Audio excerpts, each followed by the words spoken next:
va célébrer Dieu ce matin et reconnaître en ce lieu que notre Dieu mérite adoration. Alors, ce chant monté dans mon cœur ce matin et je veux qu'on le chante ensemble. Parce que rien ne commence sans Dieu et rien ne commence sans reconnaître qu'il est le Dieu de tout.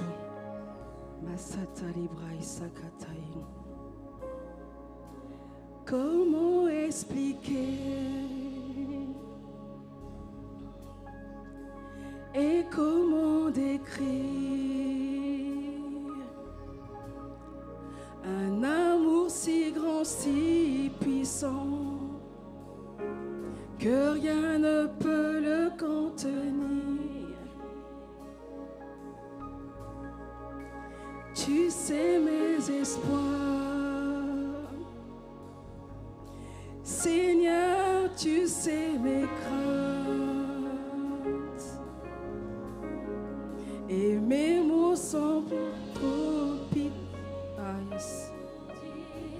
Tout l'amour que j'ai pour toi,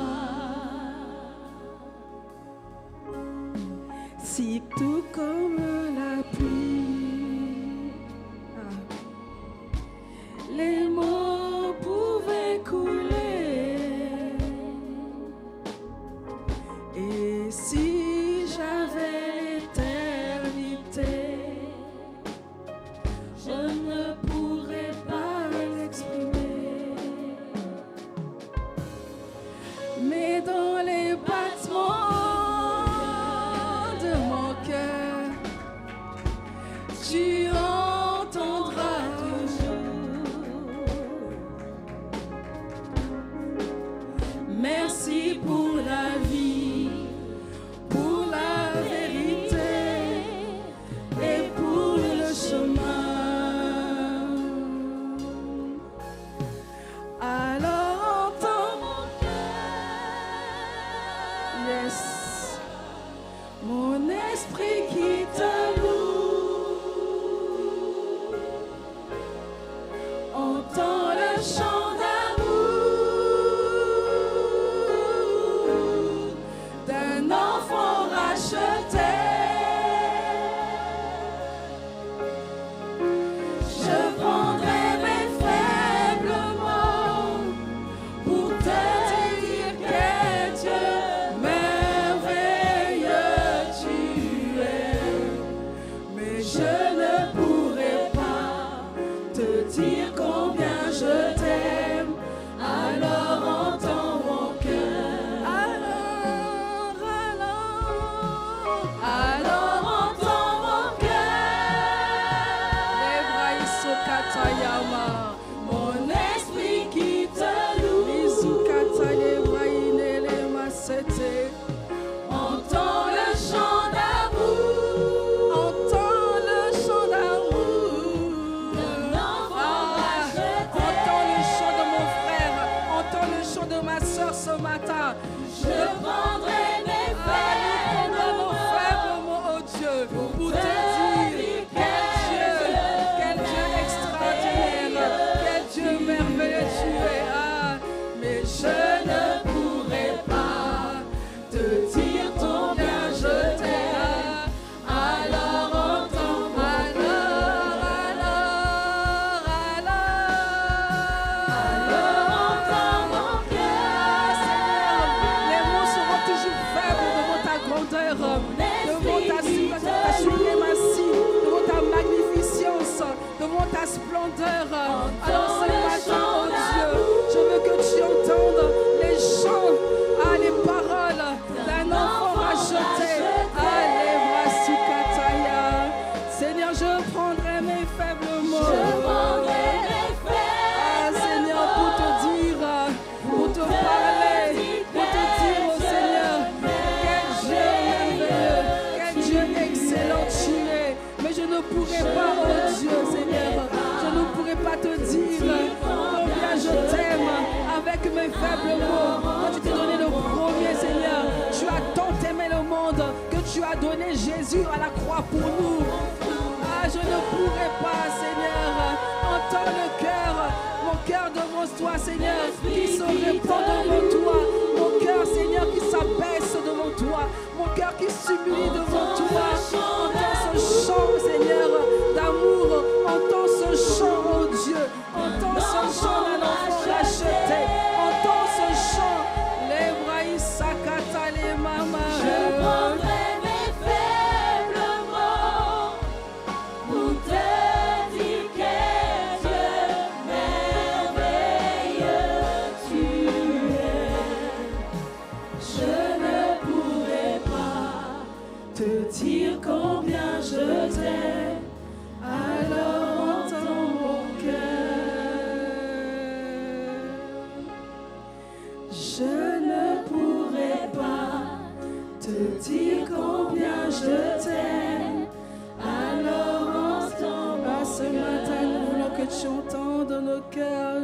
Je ne pourrai pas Seigneur, te dire combien je t'aime, alors entends mon cœur. les mots seront toujours faibles, toujours petits devant ta grandeur. Je ne pourrai pas te dire combien je t'aime, Combien je t'aime, combien tu as du prix, combien tu comptes pour moi, combien, Seigneur.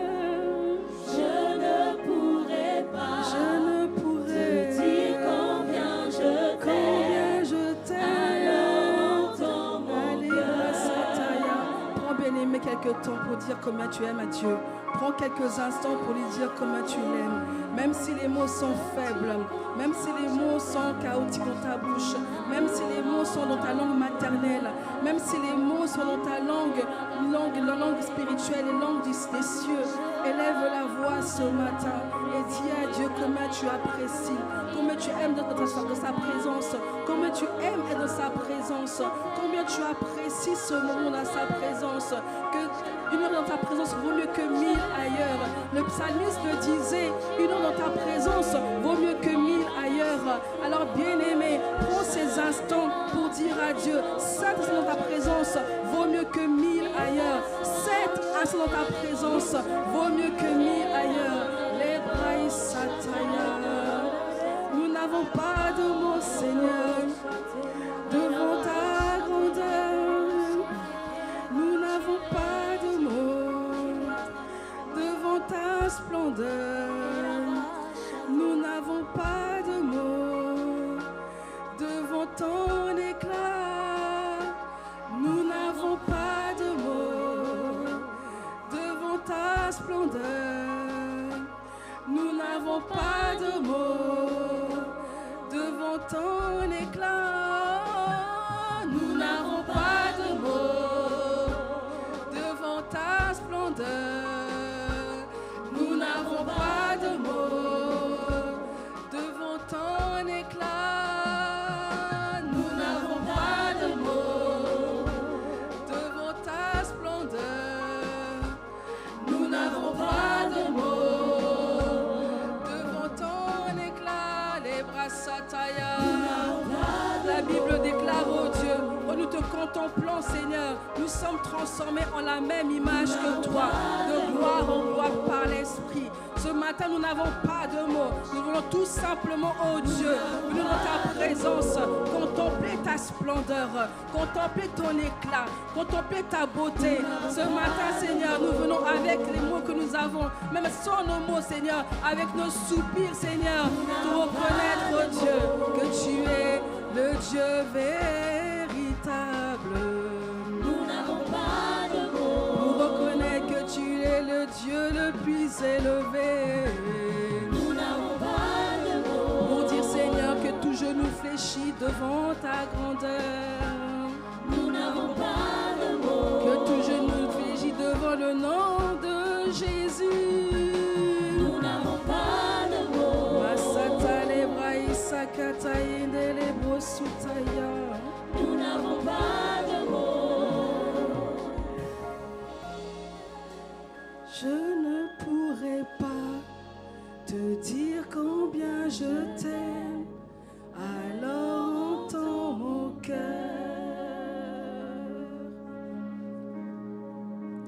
Je ne pourrai pas Te dire combien je t'aime,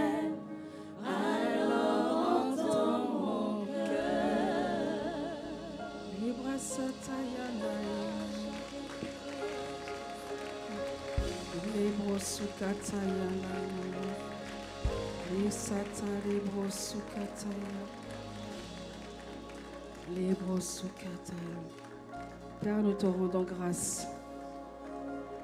Nos mots seront toujours petits devant ta grandeur. Nos mots seront toujours petits devant ta splendeur. Alors ce matin, nous te recommandons ce temps une fois de plus. Car ta parole déclare que là où 2, 3 sont réunis en ton nom, tu es là par ton esprit. Alors assurément, Père, nous croyons que tu es déjà là. Tu es déjà là. Tu es déjà là. Alors nous voulons acclamer ta présence et te dire merci pour ta présence par ton esprit. Et te dire merci de venir nous faire du bien encore ce matin. De venir, Seigneur, te dire merci. De venir encore nous transformer ce matin. Nous transfigurer ce matin par ta parole. Te dire merci, oh Dieu. Toi qui le fais jour après jour. Pour nous faire ressembler à Christ, pour nous donner à notre image, la même image que toi, nous faire ressembler à toi. Nous voulons te bénir en ce lieu. Nous voulons acclamer le nom de Jésus. L'Esprit de Dieu qui est en ce lieu. Nous voulons te dire merci Seigneur. Merci pour ta présence. Merci pour ton amour. Merci pour ta fidélité. Merci pour ta miséricorde. Est-ce qu'on peut célébrer encore Dieu?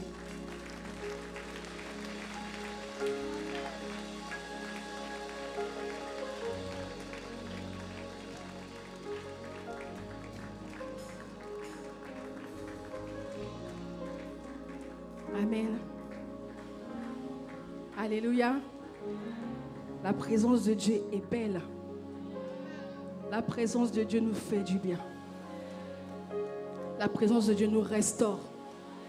La présence de Dieu nous guérit. Amen. Est-ce qu'on peut acclamer la présence de Dieu en ce lieu?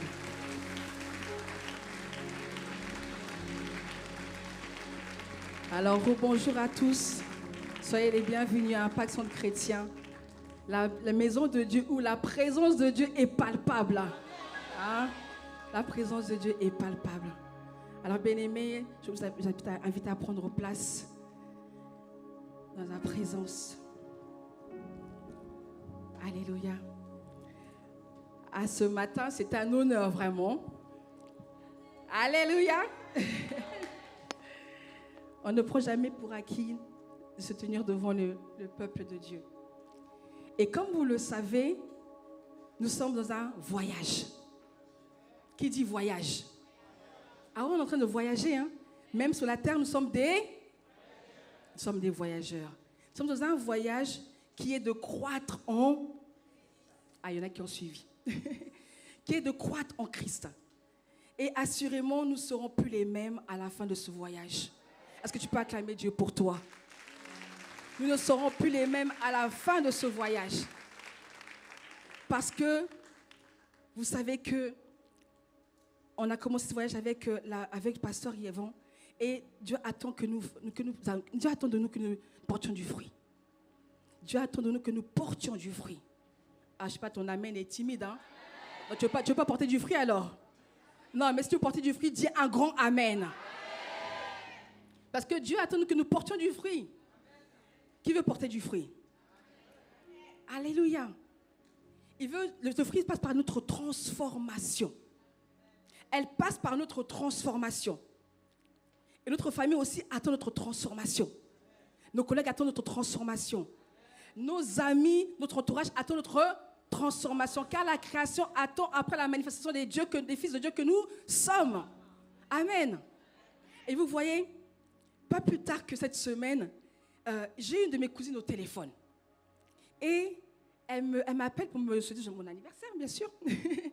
Et elle me dit, waouh, quand je vois ta vie aujourd'hui, j'ai juste envie de revenir à l'église.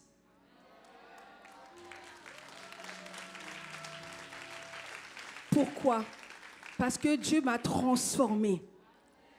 M'a transformée par la présence de Dieu et par la parole de Dieu. Et c'est la parole qui nous transforme.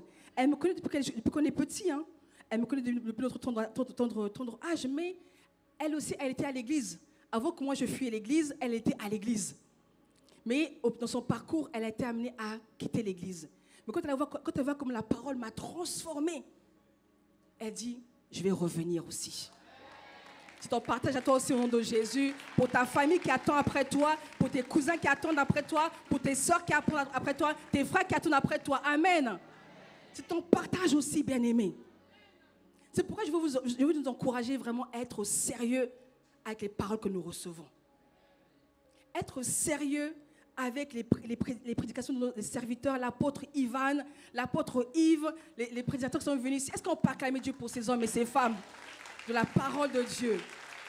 Oui, tu peux, il fait bien de te lever si tu veux. Parce que nous sommes bien nourris à ICC. Nous sommes bien nourris dans cette église. Alors on peut acclamer la qualité de la parole que nous recevons ici. Amen. D'ailleurs, je vous invite, alléluia, à aller vous aussi, pour vous asseoir, prenez place. Je vous invite vous aussi à aller revoir les prédications. Oui, nous avons un site, nous avons une chaîne, ICC, Boissy, YouTube. Amen. Qui est-ce qui repart voir les enseignements? On est en famille, personne ne te voit. Ton voisin il ne te voit pas en ce moment. Amen. Mais vous voyez, moi j'ai été cette semaine aller justement regarder le site. Et j'ai été agréablement surprise. Parce que d'habitude, on s'arrête à regarder juste les prédications du moment, mais on ne regarde pas après. Mais j'ai trouvé ça tellement beau, tellement clair, c'est épuré, c'est vraiment, c'est classé par thème, c'est agréable visuellement. Je ne fais pas de la publicité, hein, mais moi j'ai été épatée. Et pourtant, je suis pasteur de l'église, mais j'ai été épatée. Donc, je vous invite vraiment d'aller faire un tour. Au-delà de regarder, de vous abonner aussi. Amen. De vous abonner. Parce que dimanche après dimanche, on reçoit la parole de Dieu. Mais peu d'entre nous y vont la semaine pour aller être transformés, être transfigurés. Et on a besoin de la parole de Dieu. C'est pour ça, bien aimé, ce matin, moi aussi, avant de venir me tenir devant vous ce matin, j'ai été regarder ce qu'ont dit les prédicateurs précédents, été regarder ce que le pasteur Alain nous partage en ce moment sur croître en Christ. C'est quoi le thème que nous faisons au moment? Croître. La semaine dernière, on a parlé de quoi? De croître dans la... Ah, vous voyez. Croître dans la connaissance de Dieu, notre quête. Notre quête. Et j'ai retenu que Dieu voulait être notre intime. Ah, moi, j'ai retenu vraiment qu'il voulait être notre intime. Que Dieu voulait qu'on partage ses secrets. Comme Moïse et Abraham. Qui le veut? Si tu es d'accord, dis-moi un bon amen. Dieu veut partager ses secrets avec nous. Et en réécoutant, j'ai compris que Dieu voulait qu'on partage encore ce matin sur un point qu'il a abordé. Il a dit, si vous vous en souvenez, il nous a parlé de la communion et l'intimité par la connaissance de la parole de Dieu. Et ce matin, je veux vraiment qu'on fasse un stop là-dessus. Parce qu'il est nécessaire que nous connaissions la parole de Dieu pour développer, pour évoluer dans son intimité. Amen. Nous devons connaître la parole de Dieu. C'est une nécessité. Ce n'est pas négociable, c'est une nécessité. Amen. Quelqu'un me dira encore, mais encore la parole de Dieu. Qui a dit ça? Mais c'est qui? C'est qui? Encore la parole de Dieu. Mais bien aimé, tu vas comprendre que ce n'est pas un message supplémentaire. Et tu dis Amen. Ce n'est pas un message supplémentaire sur la parole.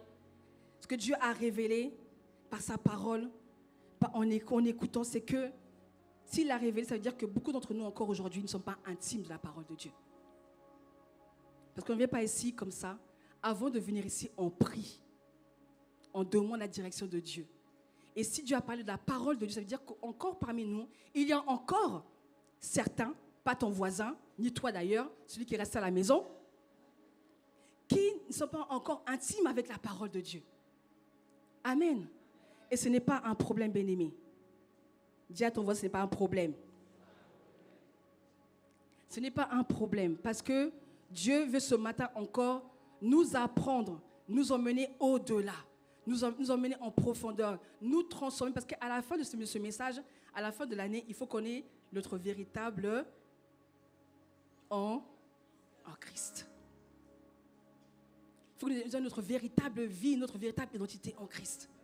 Ce qui veut dire que Dieu prend ce temps encore en ce mois de novembre pour venir justement asseoir ce point, asseoir cette nécessité. Amen. Et Dieu nous l'a aussi dit dans Allons plus loin. Moi, j'ai regardé, je t'ai regardé dans tous les enseignements. Je te vois y aller aussi. Je te vois aller regarder aussi. J'ai regardé dans Allons plus loin parce que Dieu veut que nous soyons des disciples. Amen. Nous soyons des disciples. Et la discipline dans la parole de Dieu et dans la prière sont indispensables. Elles sont indispensables. Et Dieu se fait connaître par sa parole. Oui ou non? Oui ou non? Dieu se fait connaître par sa parole. Parce qu'il est écrit, il est écrit au commencement Dieu. Mais je voulais d'abord revenir sur ce point. Dieu se fait connaître par sa parole. Amen. Moi, je me rappelle qu'au début de ma conversion, il y avait des temps de prière et j'avais commencé à servir et il fallait prier. Et on disait, qui veut prier? Ça parle à quelqu'un ici, Qui veut prier? Et moi, je me cachais pour pas qu'on me voie parce qu'il fallait parler, il fallait prier sur la base de la... Aïe, aïe, aïe. À qui c'est déjà arrivé? Alors, on se lève la main, voilà, on lève la main. Oui, oui, oui. Parce que je voulais prier sur la base de la parole. Et je voulais fuir. Et je voulais partir. Je me disais, pourvu, ça ne tombe pas sur moi. Et par la grâce de Dieu, ça ne tombait pas sur moi. Mais puis un jour, c'est tombé sur moi, mais par la grâce de Dieu, ça avait évolué. Amen. Connaître Dieu par sa parole est indispensable. Parce que Dieu nous communique ses plans par le biais de la parole. Et nous ne pouvons rien faire sans la parole. Nous ne pouvons rien faire sans la parole. Jean 1, verset 1 à 5 dit, « Au commencement, la parole existait. Déjà, la parole était avec Dieu et la parole était Dieu. Au commencement, la parole était avec Dieu. Par elle, Dieu a fait toutes choses et il n'a rien fait sans elle. En elle, il y a la vie est la lumière des êtres humains qui sont toi et moi bien-aimés sur la terre. La lumière brille dans la nuit, mais la nuit ne l'a pas reçue. Là, le point que je voulais soulever avec vous, c'est au commencement était la parole. Donc, au commencement était Dieu. Si on veut connaître Dieu, il faut qu'on soit dans la parole de Dieu. Sinon, tout ce thème qu'on aborde en ce moment-là, elle sera vaine. Sinon, on va sortir de là, on se dit, on a fait encore une session, un thème, et finalement, il ne s'est rien passé. Ce matin, je veux nous réveiller là-dessus. Amen. À votre silence, j'apprécie. Parce que Dieu est en train de vous parler. Au commencement était la parole. Quelqu'un me dit, je le sais déjà. Mais pourquoi tu battais encore avec ce point, avec ce péché? Pourquoi tu battais encore avec ces murmures? Pourquoi tu battais encore avec ces inquiétudes? Pourquoi tu batailles encore avec cette impudicité, cette immoralité sexuelle? Si tu connaissais la parole, pourquoi tu es encore en train de te batailler? Au commencement était Dieu. C'est pourquoi nous devons connaître cette parole. Amen. Parce que moi aussi, je pensais la connaître. Comme chacun de nous ici présents. Je pensais la connaître. Et je la lisais aussi. Mais un jour, quelqu'un dit un jour. Quelqu'un un jour, one day. Le jour où j'ai dû le reconnaître comme Dieu dans un domaine bien spécifique. Amen. Là où Dieu voulait que je le prenne comme Dieu souverain. Parce que beaucoup d'entre nous ici, on prend la parole de Dieu, on prend Dieu dans les domaines que l'on veut. Il est Dieu souverain dans les domaines que l'on veut. Et pas dans tout. Mais la parole dit, je suis Seigneur de tout, je suis Seigneur de rien. One day, je disais tout à l'heure, j'ai dû expérimenter Dieu dans la précision. Parce que Pascal nous a parlé de la dimension de connaître Dieu dans la précision. Épignosis, dans le détail. Et à une époque, Dieu m'a amené à le connaître comme le pourvoyeur. Amen. Je connaissais le psaume 23, verset 1 qui dit « L'Éternel est mon berger, je ne manquerai de rien. » Mais je le disais sans avoir la compréhension et la révélation de ce verset. Et beaucoup d'entre nous ici, c'est comme ça. On lit des versets, on lit des paroles sans en avoir la révélation, sans en avoir la compréhension. Et Dieu me disait, je suis ton berger. Et à l'époque, mon mari n'avait pas d'activité professionnelle. Et vous voyez, le berger qui prend soin de nous, je lui ai dit, mais toi tu es le berger, mais c'est compliqué. À qui je parle? Quand tu as, cette parole-là, elle est facile à dire. Quand tu as, il y a des versets qui sont faciles à dire. Mais quand tu n'as pas, tu dis, ah Seigneur, c'est compliqué. Tu dis, Seigneur, c'est compliqué. Et c'est difficile à accepter cette parole. Quand on est là en train de chanter, en train de s'enjailler. Mais quand on n'a pas, et que Dieu te donne une parole spécifique, tu dis, Seigneur, c'est dur. Tu dis, c'est dur. Mais moi, j'ai voulu faire comme je pouvais à l'époque. J'étais, jeune dans la foi. Donc, j'ai commencé à faire des tableaux, des entrées d'argent et des dépenses. Mais chaque fois, tous les mois, le compte était à découvert.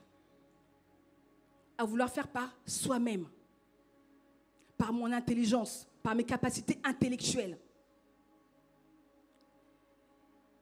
Mais je voulais vraiment nous partager ce matin que nos capacités intellectuelles nous emmènent nulle part. Parce que la parole n'habitait pas en moi. La parole n'habitait pas en moi. Et donc, du coup, j'ai voulu faire avec mes propres expériences, avec mon master, avec mes propres expériences. Et beaucoup d'entre nous ici, devant des situations, quand la situation arrive, on dit, je suis intelligent, je suis intelligente. Je pourrais faire par moi-même. Mais Dieu te dit, ton intelligence, c'est moi qui te l'ai donnée. Là, je veux que tu sois intime avec moi. Je veux que tu sois intime avec moi. Osée 4, verset 6 nous dit, mon peuple est détruit parce qu'il lui manque la connaissance. Mon peuple est détruit. Nous sommes détruits parce que la connaissance nous manque. Et il est écrit après, puisque tu as rejeté la connaissance, je te rejeterai. Tu seras dépouillé de mon sacerdoce. Puisque tu as oublié la loi de ton Dieu, j'oublierai aussi tes enfants. Je suis sûre que parmi vous tous ici, vous ne connaissez que le début. Lève la main.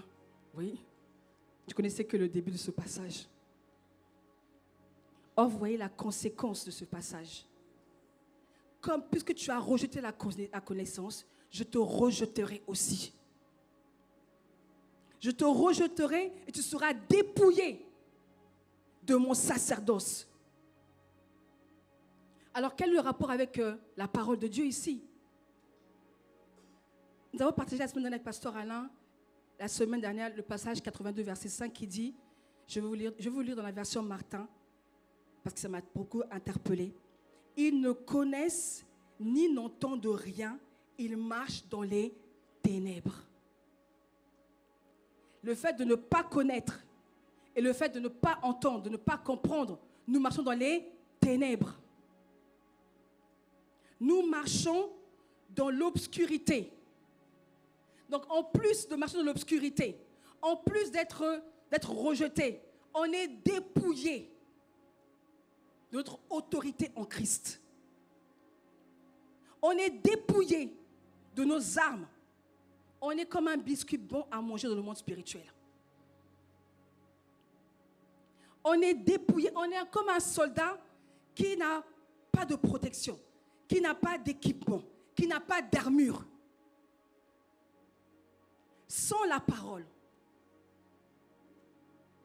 Car la parole est une épée, un marteau. Donc c'est un instrument de guerre. Ah, tu fais bien acclamer la parole, bien-aimé.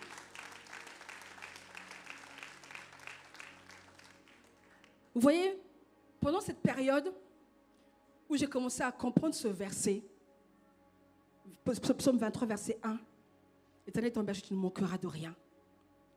C'est alors que j'ai commencé à méditer et à comprendre les facettes de Dieu.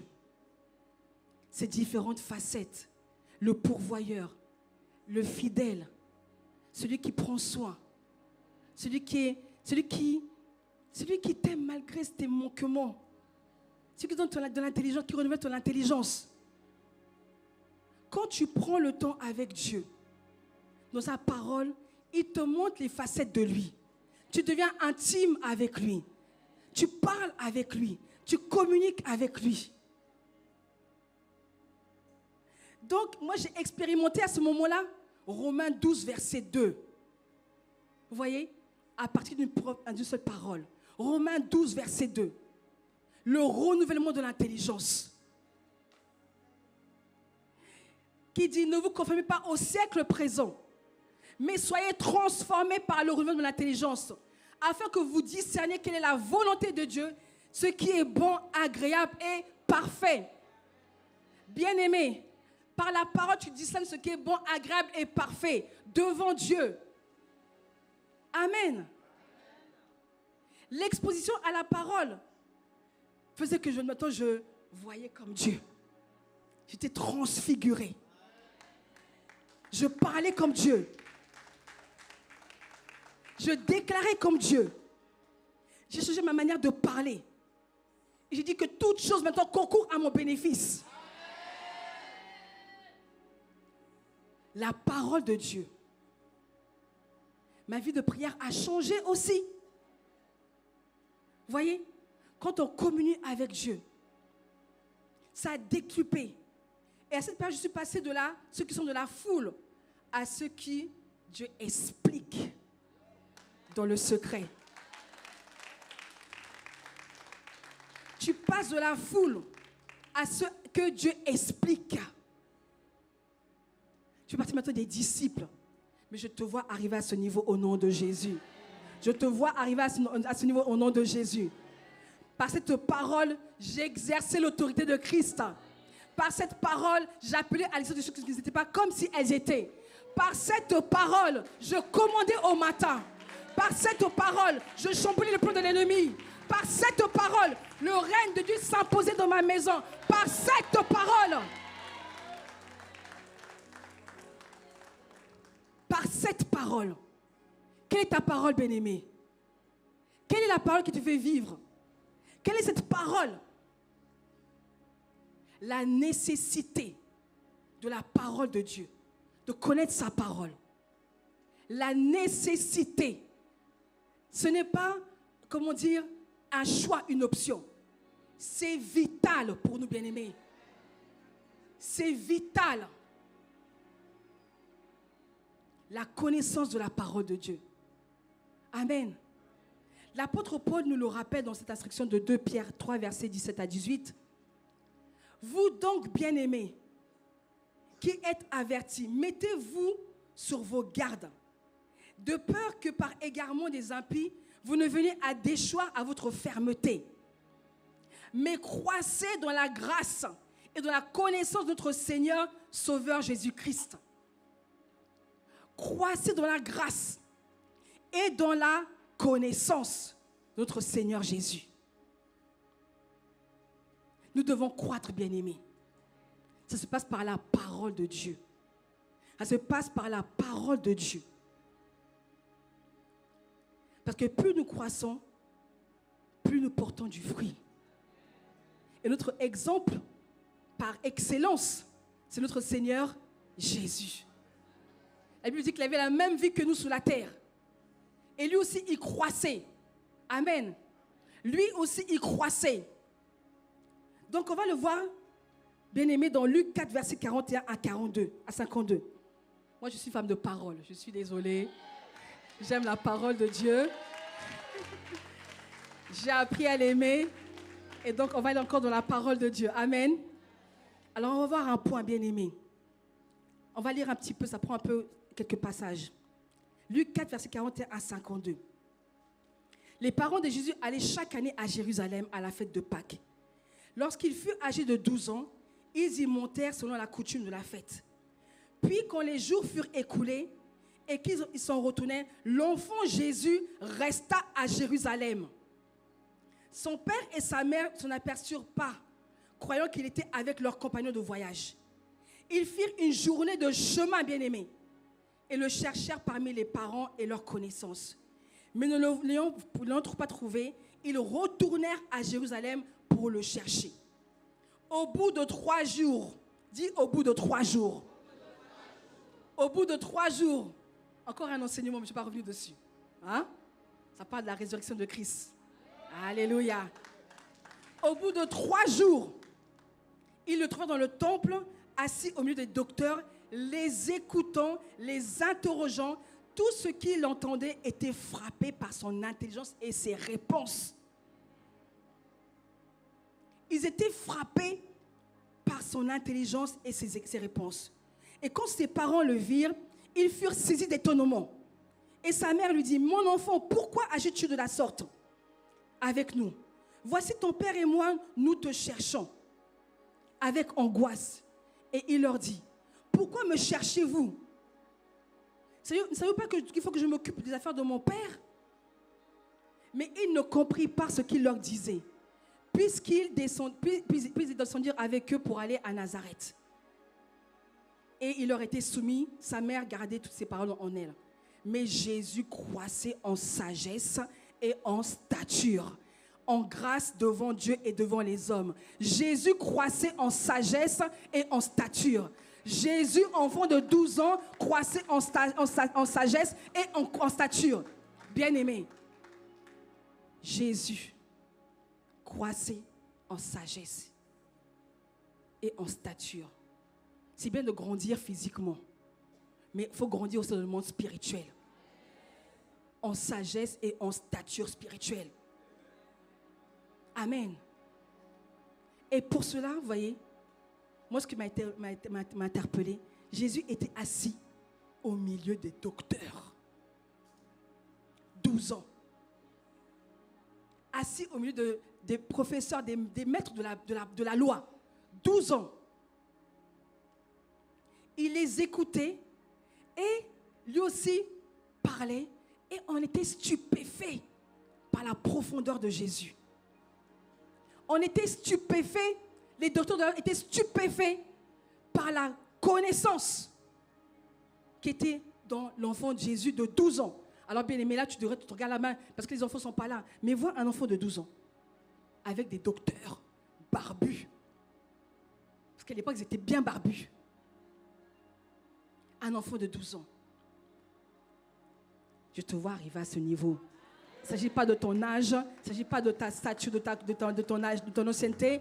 Il s'agit de ta transformation. Amen. Connaître Dieu va t'exiger de te séparer. Parce que vous voyez, Jésus a dû se séparer de ses parents pendant plusieurs jours. Mais toi, quand tu as le moment de te séparer pour aller dans la parole de Dieu, tu dis, je suis occupé. Aïe. Mais c'est qui? Je suis occupé. On est occupé dans beaucoup d'activités. On est occupé dans beaucoup d'affaires. Notre téléphone nous suit partout, n'est-ce pas? Même dans les toilettes, n'est-ce pas? Oui. Mais pour faire quoi? Pour aller scroller sur Instagram.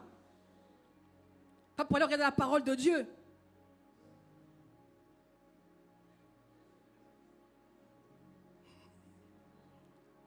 Notre téléphone nous suit partout. Mais ce n'est pas pour eux la parole de Dieu. Ce matin, vraiment, je vais prendre le temps vraiment d'asseoir ce point. Amen. La parole de Dieu est un outil excellent que Seigneur Jésus nous a laissé pour que nous puissions grandir dans la sainteté, individuellement et collectivement. C'est la parole de Dieu. Amen. L'apôtre Paul va le dire, donne ce conseil à Timothée dans 2 Timothée 3, versets 14 à 17. Toi, en parlant à Timothée, demeure dans les choses que tu as apprises et reconnues certaines, sachant que tu les as apprises dès ton enfance.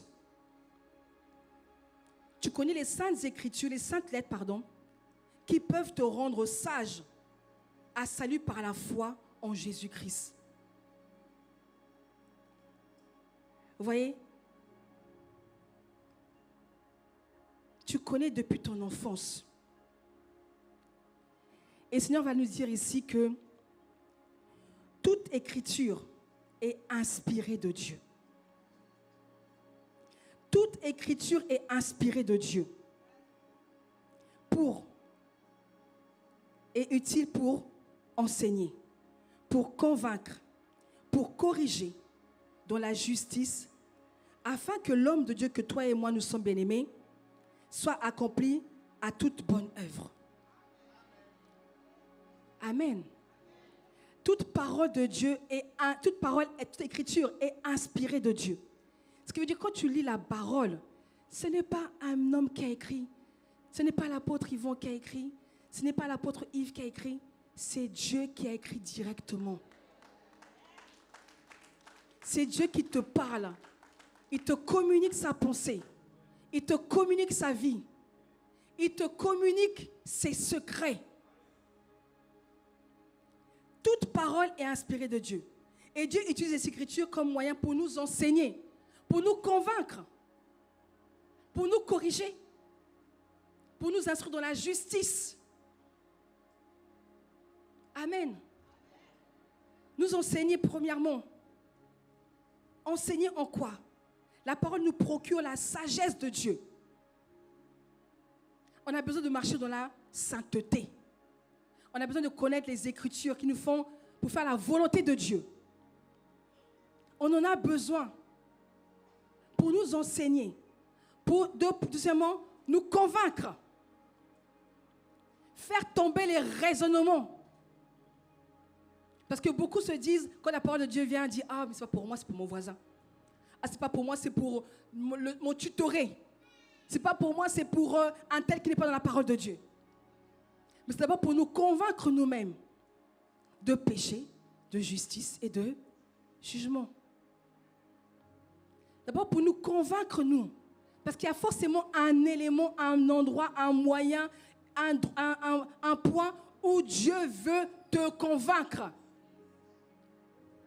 Dieu veut te convaincre de sa fiabilité. Il veut te convaincre de sa fidélité. Il veut te convaincre de sa grandeur, de sa puissance. Il veut te convaincre de sa possibilité, de sa capacité. Il veut te convaincre. Mais beaucoup d'entre nous, des fois, on est là, on dit oui, mais là, vous me voyez en train de parler, vous dites, ah, la parole de Dieu, encore la parole de Dieu. Mais Dieu veut vous convaincre ce matin de l'importance de la parole de Dieu. Dieu vous convainc ce matin que la Bible, que tu peux l'avoir ou bien par téléphone, ou bien par papier, c'est ce dont tu as besoin pour croître. Ce dont tu as besoin pour grandir. Amen. Dieu vient aussi par sa parole nous corriger pour que nous marchions dans la vérité et selon les voies de Dieu. N'est-ce pas? Quand on ne connaît pas la parole, on prend les chemins larges et spacieux qui mènent où? À la perdition. Et peu d'entre nous prennent le temps de prendre la parole de Dieu et la lire, la mettre en pratique. Parce que ce chemin est étroit, mais il mène à la vie éternelle. Il mène à la vie éternelle. Alors, bien aimé, nous nous voyons là-bas. Nous nous voyons là-bas. Pour nous instruire, quatrièmement, la parole de Dieu vient nous instruire. Instruire pour nous affermir en lui. Instruire pour nous rendre fermes en lui. La Bible dit, je ne connais plus le passage qui dit, mais ceux qui connaîtront leur Dieu agiront avec fermeté. Nous asseoir, nous affermir en lui. Pour ne pas faire n'importe quoi. L'apôtre Pierre disait dans Jean 6, verset 68, disait, à qui irions-nous? À qui? Tu as les paroles de la vie. Mais à qui irions-nous? Mais à qui vas-tu, bien-aimé? Quand il y a un problème. À qui vas-tu, bien-aimé? Quand tu as besoin d'un conseil, d'une direction professionnelle. À qui vas-tu? Devant la montagne. À qui vas-tu dans l'adversité? À qui vas-tu? Le Seigneur nous met en garde d'aller écouter, d'aller entendre seulement. Il faut la mettre en pratique, la parole. Il faut la mettre en pratique.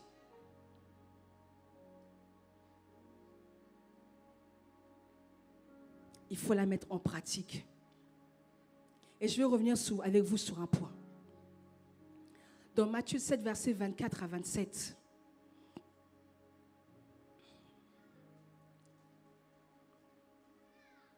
On va relire ce point. Vous voyez, le Seigneur parle par la bouche de Matthieu. Il dit, c'est pourquoi quiconque entend ces paroles que je dis et les met en pratique sera semblable à un homme prudent qui a bâti sa maison sur le roc. Quiconque entend ces paroles et qui les met en pratique. Il ne suffit pas seulement d'entendre. Il faut aussi les mettre en pratique. Oui, on le sait. Oui, on l'entend régulièrement. Oui, on le voit. Oui, on le répète. Mais bien aimés, Dieu nous demande en cette nouvelle saison de manifester Christ. La création attend notre manifestation. On ne peut plus rester là où nous sommes. On ne peut plus demeurer là où nous sommes. On ne peut plus être des hommes et des femmes qui viennent multiplier, écouter la parole, multiplier les enseignements, multiplier les prédications, multiplier les temps, multiplier les rassemblements. On ne peut plus être comme ça, bien-aimés. Quand on voit comment le monde avance, on ne peut plus demeurer à ce niveau-là. Et les paroles de Dieu nous envoient dimanche après dimanche. Et tu en lis régulièrement. Et le Saint-Esprit fait monter en toi des paroles régulièrement. Mais qu'en faisons-nous, bien-aimés? Que faisons-nous de ces paroles? Est-ce qu'on se dit, c'est pas grave, on verra demain? Oh, c'est pas grave, je vais le noter pour mon temps de prière. Je vais le noter pour l'exhortation, pour encourager un frère, une sœur. Dieu nous parle d'abord à nous-mêmes. Il dit que cette parole que tu entends, et je dis, mets-les en pratique. Il est semblable à un homme prudent qui a bâti sa maison sur le roc. La pluie est tombée, les torrents sont venus, les vents ont soufflé, se sont jetés contre cette maison, elle n'est point tombée. Parce qu'elle a mis en pratique la parole de Dieu. Elle n'est point tombée. Parce qu'elle était fondée sur le roc, sur la parole de Dieu, sur Christ lui-même. La parole faite chair. La maison était bâtie sur le roc. Et là, il dit, mais quiconque, elle a dit c'est quiconque, c'est pas moi. Dis à ton voisin c'est quiconque, c'est pas moi. Ah, c'est pas moi. Quiconque entend ces paroles que je dis, ne les met pas en pratique, sera semblable à un homme insensé. À un homme insensé qui bâtit sa maison sur le sable. Quiconque ne met pas en pratique la parole qu'elle entend est comme un insensé, un fou. Et il bâtit sa maison sur le sable. Vous voyez le sable, bien-aimé? Vous voyez? Le sable, c'est friable. Nous, on aime bien des fois aller à la plage en été. Mais on aime bien marcher sur le sable. Mais quand la mer vient, vous voyez, elle ramène le sable. Quand la mer vient, elle rompt le sable. Donc du coup, ça creuse la terre, ça creuse le sable. Ce qui veut dire que quand tu bâtis ta maison, bien-aimée, sur, j'ai entendu, je ne mets pas en pratique, ta maison ne va pas tarder à s'effondrer. Quand je passe mon temps à écouter, à ne pas mettre en pratique, parce que nous en avons parlé il y a quelques semaines, à ne pas mettre en pratique, ma maison va s'écrouler. Donc Christ qui en moi va connaître des difficultés, va connaître des situations compliquées. Oui, la parole déclare que nous aurons des tribulations. Oui, elle dit aussi que nous sommes plus que vainqueurs. Mais sur quoi tu es plus que vainqueur? Sur la base de quoi tu es plus que vainqueur? Sur la base de quoi tu t'es bâti? Sur la base de quoi? La pluie est tombée, les torrents sont venus et les vents ont soufflé et battu cette maison. Elle est tombée et sa ruine a été grande. Sa ruine a été grande. Là, je vous ai parlé de mon témoignage. Le manque de parole a emmené à la ruine. Le manque de parole a fait perdurer une situation qui devait s'arrêter si la parole était dans ma bouche. Mais qui a perduré, pourquoi? Parce que la parole n'habitait pas ma bouche. N'était pas chère en moi. Alors il y a des situations par lesquelles vous passez, bien-aimés, où la parole doit être exprimée, doit être mise en pratique. Il y a des situations par lesquelles tu passes, bien-aimé, où la parole doit être vivante. Tu dois la serrer contre toi, contre ton cœur, afin de ne pas pécher, afin de ne plus pécher. Serre-la contre toi, afin de ne plus pécher. En plus d'écouter la parole, il faut la lire quotidiennement. Il faut la lire quotidiennement. Pourquoi? Parce que Dieu renouvelle ses bontés chaque jour. Dieu renouvelle ses bontés chaque jour. Alors, bien aimé, s'il renouvelle ses bontés chaque jour, il faut que tu reçoives chaque jour aussi. Il faut que tu reçoives chaque jour. Alors, si tu lis seulement une fois de temps en temps par accident, pouf, la parole, la Bible est là. Tu as de la poussière du temps sur toi. Il y a longtemps qu'on s'est vu, hein? La lire quotidiennement. La lire tous les jours. La parole a besoin d'être méditée tous les jours. Elle te donne de la force. Elle te donne de l'intelligence. Elle te donne les directions, l'inspiration. Elle te donne les instruments. Elle te donne la capacité. La parole de Dieu. Et en plus de la lire, il faut la méditer. Il faut la méditer. Qui médite parmi nous ici? Parce qu'il faut prendre du temps pour méditer. Si tu n'as pas le temps déjà pour la lire, à plus forte raison, comment tu auras le temps pour la méditer? Amen. Ce matin, je voulais vraiment vous arrêter sur la parole parce que c'était important. Beaucoup d'entre nous, nous pensons que la parole, c'est juste, on vient, on lit, on banalise la parole de Dieu, bien-aimé. On banalise la parole de Dieu. Beaucoup trop. Et la méditation, j'ai bien aimé. J'ai trouvé, quand je faisais ma préparation, j'ai trouvé une comparaison qui était pas mal. Ça disait, la méditation est comparable à un sachet de thé. Que l'on diffuse dans de l'eau chaude. Plus on la laisse dans l'eau chaude, plus la saveur se répand.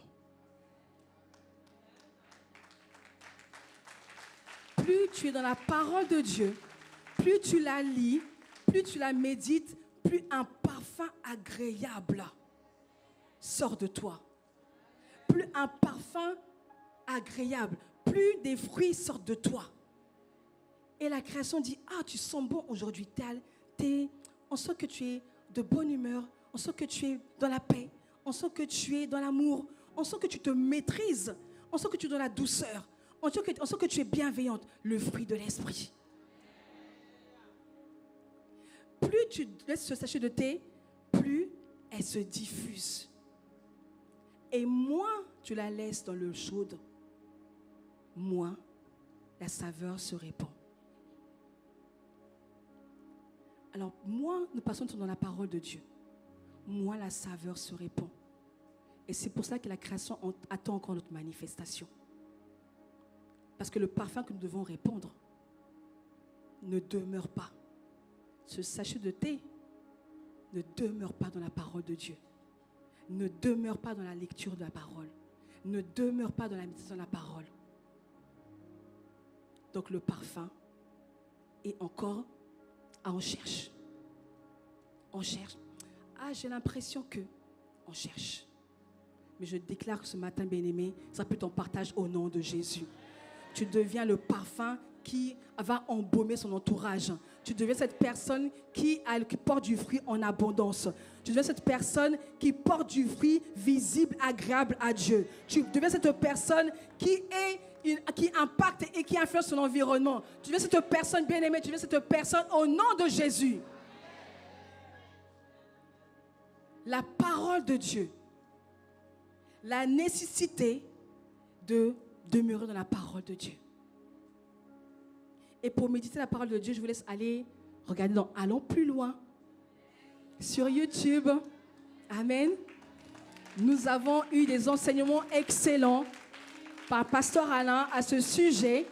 Donc, je vais vous demander d'aller regarder à nouveau. Amen. Mais je vois nos vies changer, bien-aimés. Je vois nos vies changer à cause de la parole de Dieu. Je vois nos vies changer. Je vois nos vies changer. Je vois ta vie changer. Je vois ta vie changer. À cause de la parole de Dieu, je te vois expérimenter notre dimension. À cause de la parole de Dieu, je te vois expérimenter la grâce. Je te vois expérimenter les hauteurs. Je te vois expérimenter une dimension que tu n'as pas encore connue. À cause de la parole que tu mets en pratique. À cause de la parole que tu mets en pratique. Que tu médites. À cause de la parole de Dieu que tu mets en pratique. Que tu lis. À cause de la parole de Dieu que tu prends soin. Que tu gardes dans ton cœur. À cause de la parole de Dieu, je te vois aller de gloire en gloire. Je te vois aller de gloire en gloire. Je te vois aller de sommet en sommet. Je te vois aller de gloire en gloire. Si ton partage au nom de Jésus, dis Amen. Si ton partage dit Amen. Je te vois aller de gloire en gloire. Alléluia. La parole de Dieu va bientôt demeurer en toi, bien-aimé. Elle va demeurer en toi. Il est important que cette parole, elle demeure en nous. En plus de la prière, bien-aimé, nous devons aimer la parole de Dieu. Alors, bien-aimé, le Seigneur t'a parlé ce matin. Il t'a parlé ce matin sur la parole que tu négliges. Il t'a parlé ce matin, cette parole dont tu ne prends pas soin, que tu esquives, que tu ne regardes pas, que tu oublies, que tu ne désires pas, que tu ne chéris pas. Cette parole qu'il t'a donnée depuis un moment, tu te demandes, mets-la en pratique. Mais elle est encore écrite quelque part. Elle est encore soulignée dans ta Bible. Elle est encore encadrée dans ta Bible. Elle est encore quelque part. Elle n'a pas encore été mise en pratique. Mais Dieu te dit ce matin, bien-aimé, pour être intime avec toi, pour que je sois intime avec toi, il est nécessaire, il est non négociable, il est obligatoire que tu deviennes un intime de ma parole. Parce que je me révèle dans ma parole. Je me fais connaître par ma parole. Je me fais connaître à toi par ma parole. Je veux me faire connaître à toi par ma parole.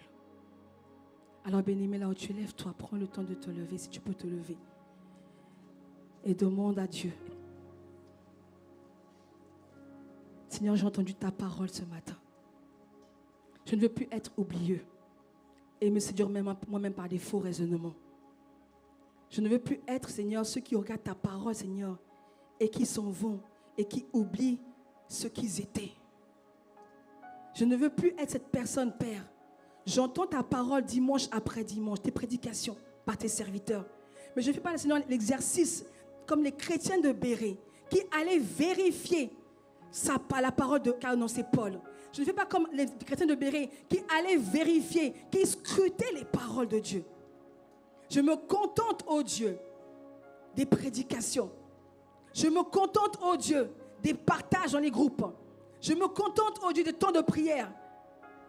Mais je ne prends pas, Seigneur, le temps d'aller dans ta parole. Je ne prends pas le temps, oh Dieu, le temps d'aller dans tes paroles. Alors ce matin, bien-aimé, élève la voix. Élève la voix là où tu es. Et demande pardon à Dieu. Ne regarde pas à ton voisin. Ne regarde pas à ta voisine. C'est un moment personnel. Dieu a révélé ce point. C'est parce qu'il sait que nous avons besoin de serrer la parole contre notre cœur. Nous avons besoin de revenir à la parole. Nous avons besoin, pour connaître Christ et pour croître en Christ, de la parole de Dieu. Il s'est révélé à toi ce matin. Alors, bien-aimé, commence à élever la voix là où tu es. Il est en train de parler à ton cœur en ce moment. Il parle à ton cœur en ce moment. Alors, ne prends pas ce moment en vain. Élève la voix et demande pardon à Dieu. Demande pardon à Dieu. Pour là où il t'a appelé, là où il a parlé, là où il a déclaré. Demande pardon à Dieu. Ah, bien-aimé, il y a forcément un domaine, forcément un point, forcément une parole, forcément un commandement, forcément quelque chose que Dieu t'a déclaré, que Dieu t'a demandé de faire, que tu n'as pas mis en pratique. Alors, bien-aimé, élève la voix. Élève la voix là où tu es. Masatelebra sakataya. Ah, lève la voix, bien-aimé. Et dis pardon à Dieu pour le manque de mise en pratique à la parole. Dis pardon à Dieu. Si nous sommes devant toi, nous reconnaissons, Seigneur, notre incapacité. Nous reconnaissons, oh Dieu, que la parole n'habite pas en nous. Nous reconnaissons, oh Dieu, que nous mettons à deux mains, que nous préférons, Seigneur, aller sur les réseaux sociaux, sur les discussions inutiles, mais que ta parole n'est pas notre priorité. Que ta parole n'est pas notre priorité, Seigneur. Nous te demandons pardon. Nous te demandons pardon ce matin. Massetel Ebrahim. Ah, bien-aimé, élève la voix. Dieu veut voir ton cœur ce matin. Dieu veut voir ton cœur, ta sincérité de notre cœur. Il veut voir nos cœurs à nous tous ce matin, dans la sincérité de sa parole, dans la sincérité de nos manquements, dans la sincérité. Il veut voir notre cœur. Il veut nous voir face à face, comme nous sommes. Il veut nous voir transparents. Oui, il a parlé. Oui, il a déclaré. Oui, il a dit. Oui, il t'a commandé. Oui, il a décrété. Oui, il a demandé. Oui, il t'a exigé. Mais tu n'as pas mis en pratique. Masata lebra sukataya.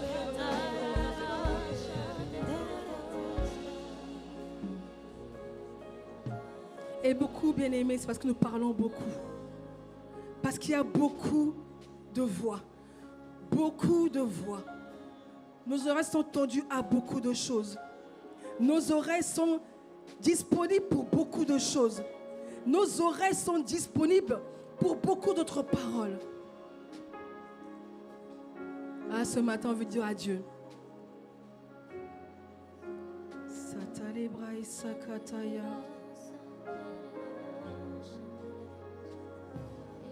Ah, Seigneur. Quand je t'ouvre mon cœur, je te vois, Seigneur. Quand je t'ouvre mon cœur, je t'entends me parler. Et la voix dans mon cœur toujours demeure. Et ta vie à chaque heure coule comme un torrent. Quand je t'ouvre mon cœur, je te vois, Seigneur. Quand je t'ouvre mon cœur, je t'entends me parler. Et ta loi dans mon cœur toujours demeure. Et ta vie à chaque heure coule comme un torrent. Oh Seigneur, ce matin, nous voulons ouvrir nos cœurs. Nous voulons reconnaître, oh Dieu, que ta parole n'habitait pas en nous. Que ta parole n'était pas notre nécessité, notre priorité, Seigneur. Alors ce matin, oh Dieu, nous voulons ouvrir nos cœurs pour recevoir ta loi. Nous voulons ouvrir nos cœurs pour recevoir ta parole. Nous voulons ouvrir nos cœurs pour recevoir ta vie. Nous voulons ouvrir nos cœurs, Seigneur, pour qu'elle coule en nous. Ah Seigneur, ce matin, nous voulons prendre la décision de t'ouvrir nos cœurs. Nous voulons prendre la décision, Seigneur, de marcher dans tes voies. Nous voulons prendre la décision d'arrêter de procrastiner. Nous voulons prendre la décision d'arrêter de remettre au lendemain. Nous voulons prendre la décision, Seigneur, de demeurer dans ta parole. Parce que nous voulons que ta vie coule en nous, Seigneur, par ta parole. Seigneur, nos cœurs sont ouverts devant toi. Nos cœurs, Seigneur, sont ouverts. Il n'y a pas de semblant, il n'y a pas de mascarade, il n'y a pas de maquillage. Seigneur, il n'y a pas, Seigneur, de déguisement. Ta loi n'est pas dans notre cœur.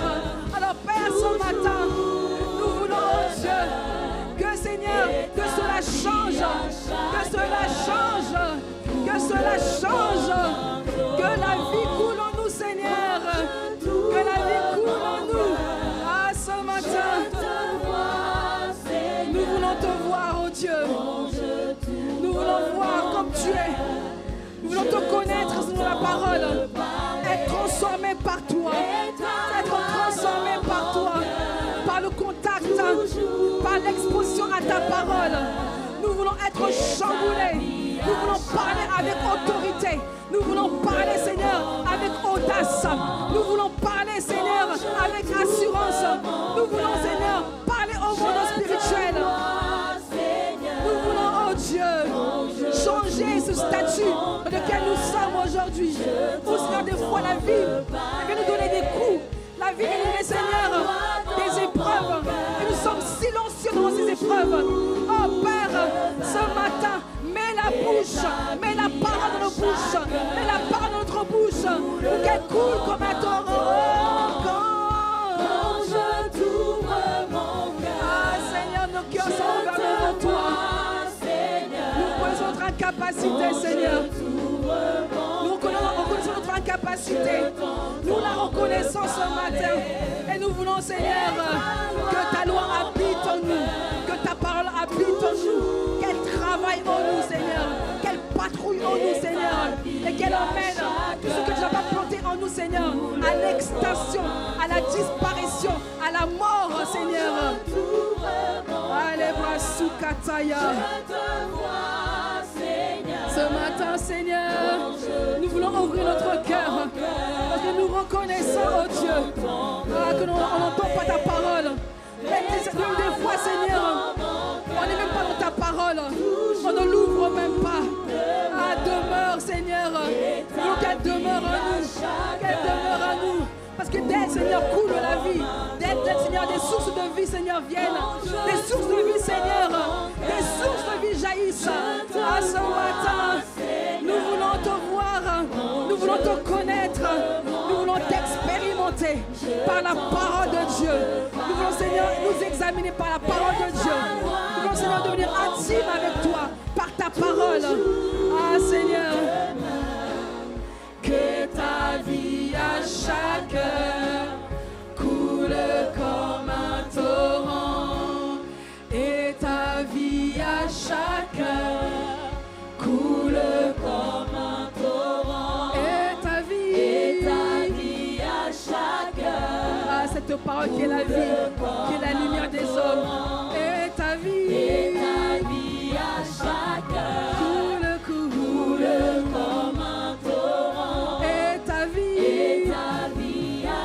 Nous avons besoin de ta vie, Seigneur, de ton souffle. Nous avons besoin de ta vie en nous. Et ta vie, elle passe par la parole. Elle passe par ta parole, Seigneur. Et ta vie, car ta parole déclare, Seigneur, vous connaîtrez la vérité et la vérité vous affranchira. Et ta vie à chaque heure coule comme un torrent. Et ta vie à chaque heure coule comme un torrent. Que ta parole à chaque heure coule en nous, coule comme un torrent. Que ta parole à chaque heure coule en nous, coule comme un torrent. Que ta parole à chaque heure coule en nous, coule comme un torrent. Que ta parole à chaque heure coule en nous, coule comme un Seigneur. Que ta parole coule en nous, coule en nous, comme un torrent. Que ta parole à chaque heure coule en nous, comme un torrent. Que ta parole à chaque heure coule en nous, comme un torrent. Que ta parole à chaque heure coule en nous, comme un torrent. Seigneur, nous te rendons grâce. Te disons merci. Car ta parole est la vie. L'eau de vie, c'est ta parole. La Samaritaine disait, donne-moi de cette eau, afin que je n'ai plus jamais soif. Et tu parlais de ta parole, Dieu. Alors nous voulons te dire merci. Car cette parole que nous avons compris ce matin, qui doit couler en nous, Seigneur, doit demeurer en nous, n'est pas, Seigneur, une option. C'est par elle que nous vivons. C'est par elle que nous marchons. Car elle est la lampe à notre pied, Seigneur. La lumière sur notre sentier. C'est par elle que nous existons. Par ta parole. Alors ce matin, mon frère et ma soeur, nous voulons honorer la parole de Dieu. Nous voulons acclamer ta parole. Nous voulons célébrer ta parole. Parce que la parole est Dieu. Quand je célèbre la parole, je célèbre Dieu. Quand je célèbre la parole, je célèbre Dieu. Quand je célèbre la parole, je célèbre le Créateur. Quand je célèbre la parole, je célèbre mon ami fidèle. Quand je célèbre la parole, je célèbre celui qui m'a aimé le premier. Quand je célèbre la parole, je célèbre celui qui est tout, celui qui est capable, celui qui fait tout, en tout qui se trouve. Tu es en train de célébrer la parole et tu es en train de célébrer Dieu en ce lieu. Est-ce que tu peux pousser des cris de joie pour la parole? Alléluia. La parole de Dieu. Ce n'est pas un sujet supplémentaire, bien-aimé. Nous avons compris ce matin. Dorénavant, nous allons marcher différemment. 2026 nous trouve à notre stature. 2026 nous trouve à notre stature, avec notre sagesse, dans notre croissance.